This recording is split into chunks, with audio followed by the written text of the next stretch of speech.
In the early hours of December 4th, 1969, Chicago police entered an apartment on the city's west side. Minutes later, Fred Hampton, a 21-year-old political organizer, was dead, shot while lying in bed. Police immediately described the raid as a shootout. Within days, that explanation began to fall apart. This is what the evidence shows. Fred Hampton was the chairman of the Illinois chapter of the Black Panther Party.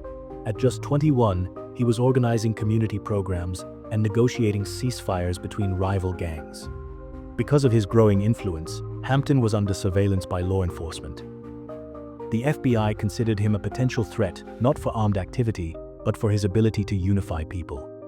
An informant was placed inside his inner circle. That detail would later matter. According to Chicago police, officers executed a pre-dawn raid on Hampton's apartment to recover illegal weapons. They claimed they were immediately fired upon and returned fire in self-defense.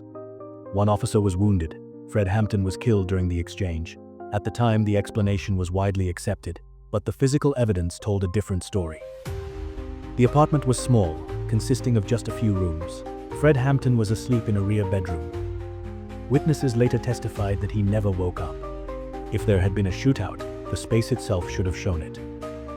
Investigators documented the scene in detail: the walls, the doorways, the ceilings, and the bullet holes.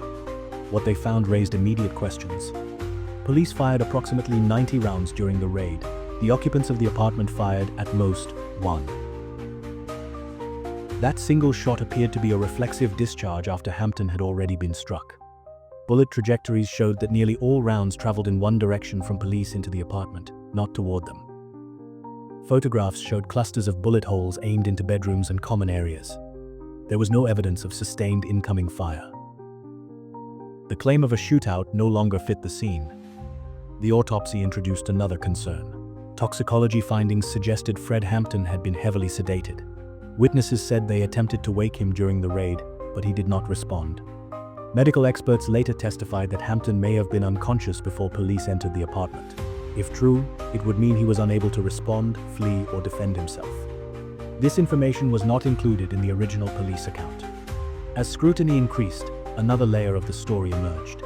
The FBI had been running a covert program known as COINTELPRO, designed to disrupt political organizations.